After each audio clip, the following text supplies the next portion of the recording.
Right. మళ్ళీ మళ్ళీ వస్తాను చిన్నపాటి గారు మీ దగ్గరికి. రైట్. బొలిశెట్టి గారు ఉన్నారు మనతోటి. తాడేపల్లిగూడెం నియోజకవర్గ టీడీపీ జనసేన బీజేపీ కూటమి ఎమ్మెల్యే అభ్యర్థి బొలిశెట్టి శ్రీనివాస్ గారు. బొలిశెట్టి గారు గుడ్ మార్నింగ్ అండి. గుడ్ మార్నింగ్ బ్రహ్మనాయుడు గారు, మీకు కృష్ణాంజలి గారికి, చిన్నపాటి సింధు గారికి, రాబోయే చంద్రశేఖర్ గారికి, అందరికి ప్రైమ్ మినిస్టర్ ప్రేక్షకులందరికీ నమస్కారం. సార్, మొత్తానికి జగన్మోహన్ రెడ్డి గారు రెండోసారి ముఖ్యమంత్రిగా ప్రమాణ స్వీకారం చేయబోతున్నారు. ఈ నెల 9వ తారీఖు నాడు బొత్స సత్యనారాయణ గారు కూడా ప్రకటించారు. సో వైజాగ్లో రూమ్స్ అన్ని ఫిల్ అయిపోతున్నాయంట జగన్ గారిని రెండోసారి ముఖ్యమంత్రి చేయడం కోసం వైకాపా నాయకులకి. సో మరి కూటమి ధీమా కూడా వ్యక్తం చేస్తా ఉంది, మేమే అధికారంలోకి వస్తామని. మొత్తానికి ఎవరిది కాన్ఫిడెన్స్ అనుకోవాలి, ఎవరిది ఓవర్ కాన్ఫిడెన్స్ అనుకోవాలి బొలిశెట్టి గారు?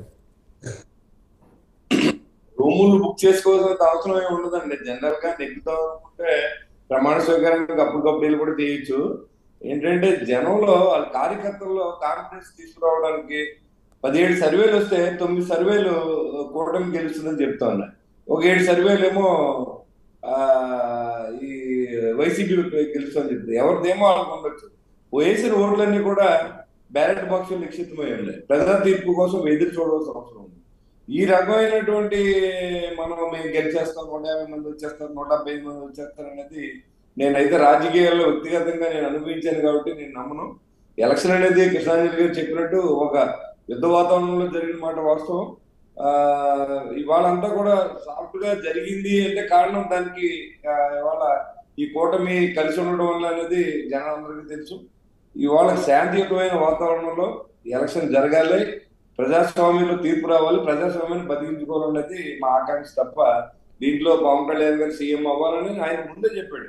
నేను సీఎం అవ్వడం గురించి, నేను దాని గురించి కాదు, స్టేట్ ని కాపాడడం కోసం, స్టేట్ లో ఉన్నటువంటి ఏది ఇసుక నుంచి కానీ, లిక్కర్ నుంచి కానీ, లేకపోతే ఎర్రచందనం నుంచి కానీ, మైన్స్ నుంచి కానీ ఈ దోపిడీ నాపాలి, నెక్స్ట్ జనరేషన్ కి ఒక మంచి సొసైటీని ఇవ్వాలని ఆలోచనతో నేను పనిచేస్తానని చెప్పడం జరిగింది.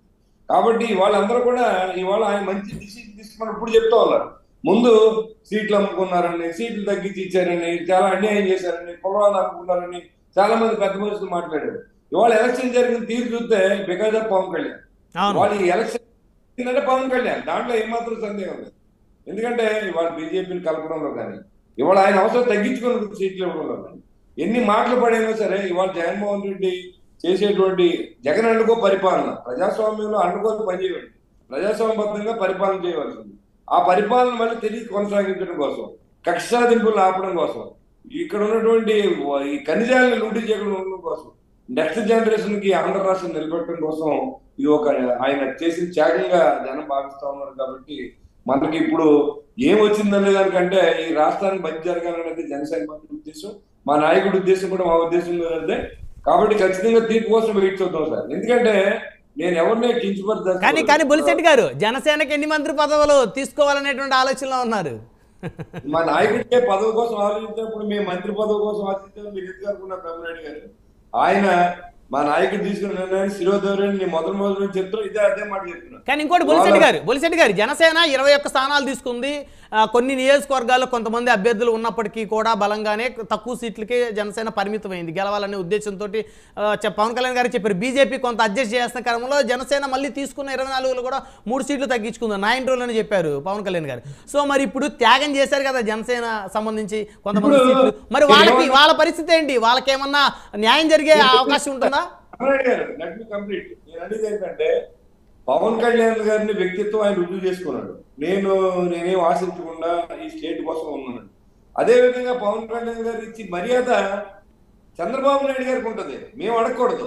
ఇప్పుడు పవన్ కళ్యాణ్ గారు ఏమంటారు, సీఎం గా ఆయన యాక్సెప్ట్ చేసాం, ఆయన ఒక సీనియర్ నాయకులు, రాష్ట్రాన్ని మళ్ళీ గట్టెక్కించాలంటే మంచి నాయకులు కావాలి, అందులో ఇలాంటి నిరంకుశ పరిపాలన పోవాలనేది నా ఉద్దేశం అని క్లియర్ గా చెప్పారు. కాబట్టి మేమేమంటామంటే మా ధర్మాన్ని మేము నిర్వర్తించాం, ఇక తెలుగుదేశం పార్టీ వాళ్ళ ధర్మం ఏం చేస్తారో చూద్దాం, అంతేగాని మాకు ఇది లేకపోతే ఇది ఇప్పుడే గొడవల కింద మాకు ఇది కావాలని మనం అడుగుతుంటే వాళ్ళ ఇష్టంలోనే మనం చేసే త్యాగానికి అర్థం ఉంటుందని నా ఉద్దేశం. అంటే అడగకపోతే ఎలాగా శ్రీనివాస్ గారు? ఇప్పుడు సీట్లు అడగలేదు, సీట్ల విషయంలో తగ్గారు. పవన్ కళ్యాణ్ గారు జైలుకి వెళ్ళి ఆయన అడిగితే వెళ్ళారా? సో ఒకరికొకరు పరస్పర త్యాగం అయితే చేయాలి. ఓకే, త్యాగానికి పరస్పర త్యాగం ఎక్కడుందండి? అంతా జనసేన త్యాగం తప్ప తెలుగుదేశం త్యాగం ఏముంది దీంట్లో? నెగిటివ్ వెళ్ళకంటే పాజిటివ్ చూద్దాం, ఆయన చేస్తారని నేను అనుకున్నాను.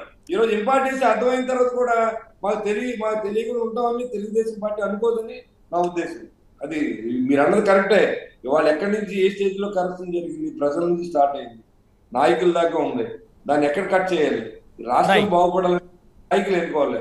ప్రజాస్వామ్యంలో డబ్బుకి విలువ ఇవ్వకూడదు, ప్రాధాన్యత ఇవ్వకూడదు అనేది మనం ముందు కాపాడుకోవాలి. మనం ఈ ఎథిక్స్ లేకుండా రాజకీయ నాయకులు కూడా ఈ డబ్బులు ఇచ్చి నెగ్గేవనేది కూడా నాకైతే నచ్చదు పని. కానీ తప్పనిసరి పరిస్థితులు అన్ని జరుగుతూ ఉన్నాయి. మనం ఏం చేయలేని పరిస్థితి. చూద్దాం, వెయిట్ అండ్ సీ. త్యాగం చేస్తారని నేను అన్నాను, కానీ ఆ ధర్మాన్ని నిర్వర్తించాలని నేను అన్నాను. త్యాగం అక్కర్లేదు, ధర్మం చేస్తాను. ఆ ధర్మాలు నిర్వర్తిస్తే పవన్ కళ్యాణ్ వల్ల ఇంత ప్రశాంతంగా జరిగింది. మనం గెలవబోతూ ఉన్నాం. మనం 21 చోట్ల వాళ్ళు చేసిన లేదా 154 చోట్ల వాళ్ళు మనకు చేశారనే కృతజ్ఞత భావాన్ని వాళ్ళు ప్రజలు కనబడుస్తారని నేను అనుకున్నాను కృష్ణ.